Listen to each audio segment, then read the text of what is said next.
Shalom, amados. Aqui é o apóstolo Emerson Casburgo, do canal da Igreja Pentecostal Palavra da Fé.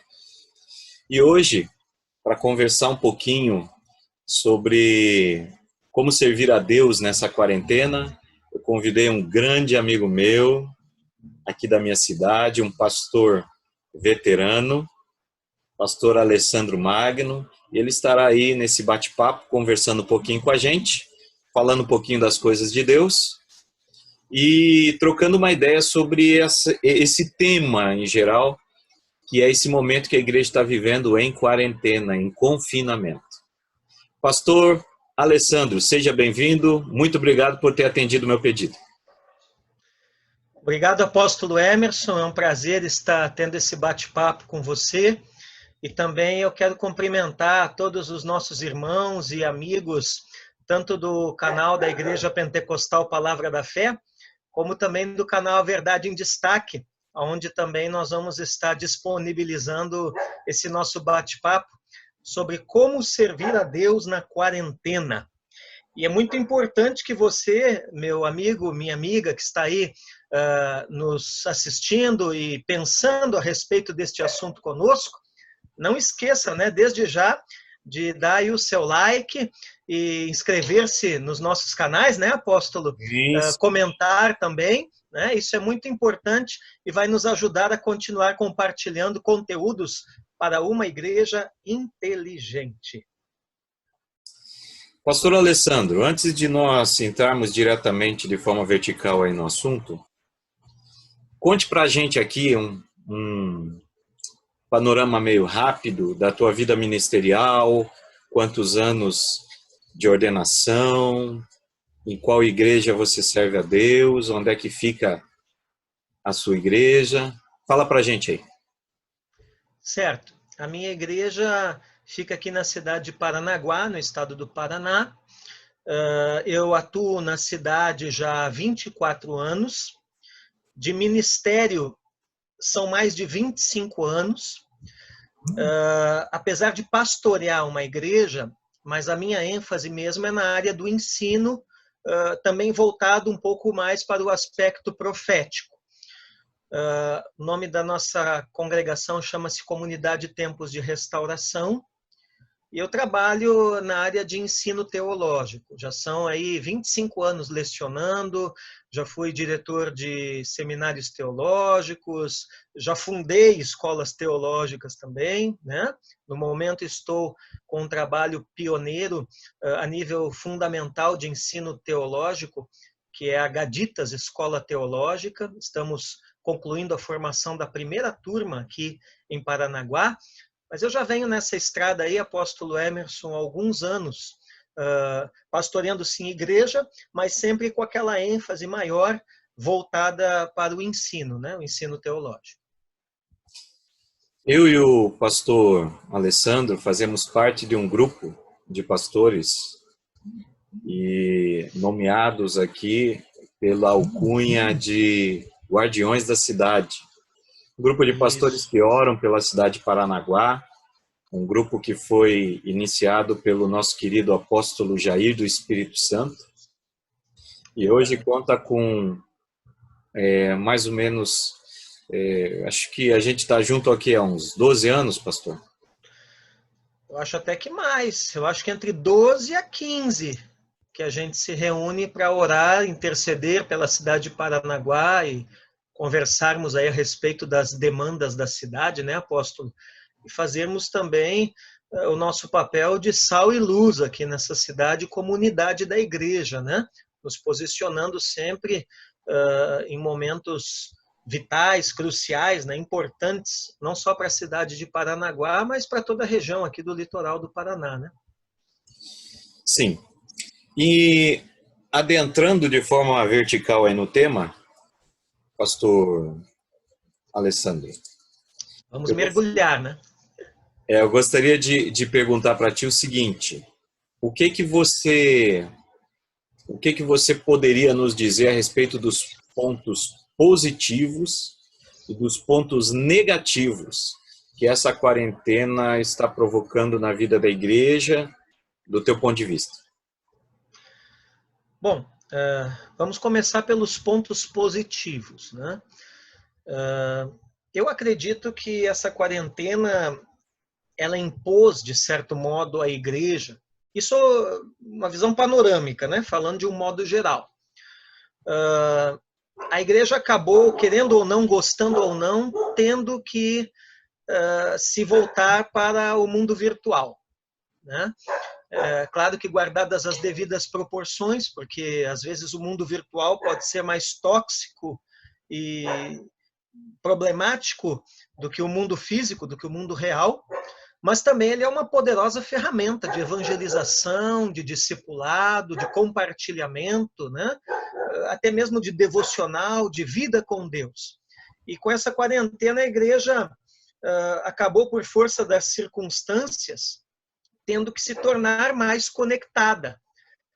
A maior parte das igrejas hoje, até mesmo aqueles que não manuseavam determinadas ferramentas da internet, aqueles que tinham até alguma restrição, às vezes até de cunho teológico com relação ao uso disso, né?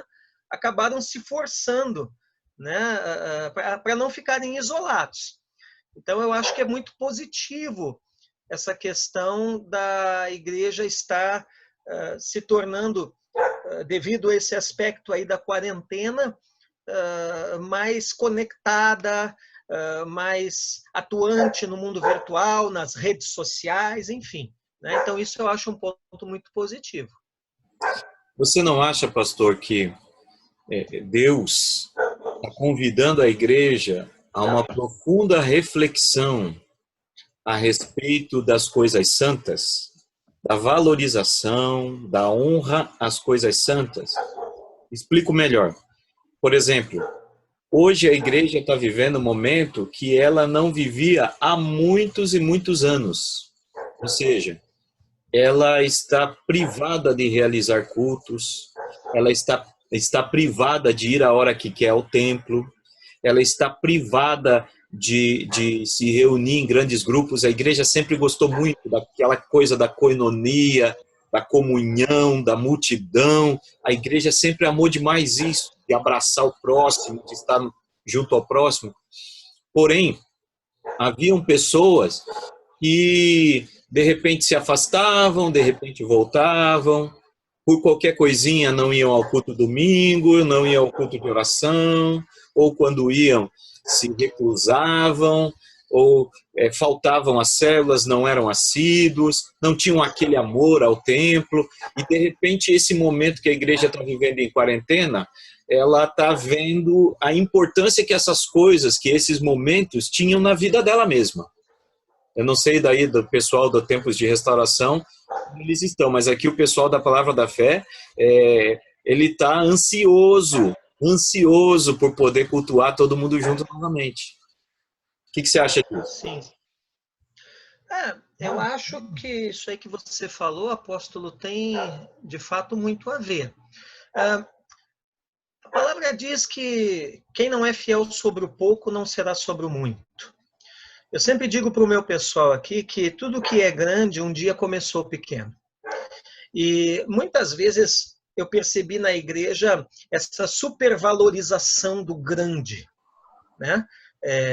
A grande concentração de fé e bênção, o grande homem ou mulher de Deus, a grande cruzada, o grande isso, o grande aquilo. Não que eu seja contra grandes reuniões, grandes eventos, grandes ministérios, de forma alguma, né? Deus abençoe todos esses trabalhos, esses ministérios. Mas muitas vezes essa questão, né, se valorizava apenas aquilo que visualmente, vamos dizer assim, tinha essa grandiosidade. E agora, com essa questão da quarentena, também a igreja acabou, parece assim que sendo, no bom sentido da palavra, empurrada pelo Senhor a valorizar as pequenas coisas, as pequenas reuniões, os pequenos momentos, né? A considerar o valor também que ir ao templo, ir às reuniões, aos grupos, aos ensaios, enfim, né? Muitas vezes isso acontecia e não era valorizado, né? As pessoas tinham aquele pensamento, toda semana tem, né? Domingo que vem tem, né? Então, se não der para ir agora, eu vou no outro, vou no próximo. E muita gente foi levando, né, a sua vida no aspecto do congregar, foi levando desse jeito. E agora, é aquele ditado, né? Tem coisas que as pessoas só valorizam quando perdem, né? Verdade. Então, eu acredito que realmente quem é crente de verdade e quem é um cristão consciente, ele está com essa compreensão agora, né? Ele está começando a se aperceber do valor que a igreja, que a comunhão com os irmãos, que o culto, que o ensaio, até mesmo que sair da sua casa para ir a uma outra casa num grupo pequeno, né? O valor dessas coisas que antes tínhamos, vamos dizer assim, a qualquer momento, e agora, na verdade, em determinadas regiões do nosso país, aí pode-se dizer que é um luxo para poucos, né? Então, eu acredito que é nesse sentido aí. Pastor Alessandro, a gente já está caminhando aqui para as nossas considerações finais a respeito disso. Temos aí 3 minutos. E eu gostaria que você terminasse, antes de dar as tuas considerações finais e tal, falasse um pouquinho sobre essa exposição das ideias pastorais.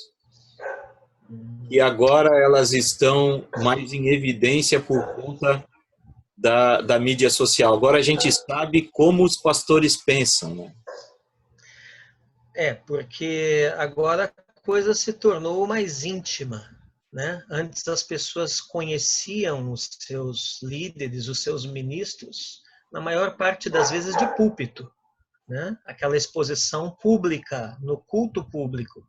E agora foram forçados, em razão das circunstâncias, a ir para o privado. E nem sempre aquilo que se aparenta ou se demonstra no público corresponde com a realidade do privado, né? Não querendo assim emitir juízo com relação a ninguém, mas isso é uma coisa inegável. Eu gostaria de tocar no ponto da mudança do paradigma teológico. Eu trabalho na área teológica e eu me lembro que aproximadamente no início aí desse novo século, né, lá no início dos anos 2000, quando começou o movimento de igrejas em células, de grupos familiares, de igrejas pequenas, enfim, né? Houve muita polêmica, muita discussão em cima disso, e se desenvolveu toda uma teologia, tanto a favor como contra isso, né? E hoje, numa circunstância dessa, eu não sei você, apóstolo Emerson, mas a minha avaliação é que Deus estava preparando a igreja brasileira para este tempo e para outros tempos por vir. Né? Apesar de nós, né? Apesar de nós. Exatamente, apesar de nós. Então, eu vejo assim que hoje, quem muitas vezes até estigmatizou, né, a igreja sempre funcionou no templo e nas casas, mas havia um estigma, né, com relação à igreja nas casas. E até uma teologia toda foi desenvolvida para combater isso. E hoje, esse pessoal, eu acredito que está tendo que rever, né, essa sua posição teológica. Porque a igreja, seja no templo, seja nas casas, é o corpo de Cristo e ela é uma bênção. Pastor Alessandro, gostaria de agradecer. Agora que o papo começou a ficar bom, a gente vai ter que parar.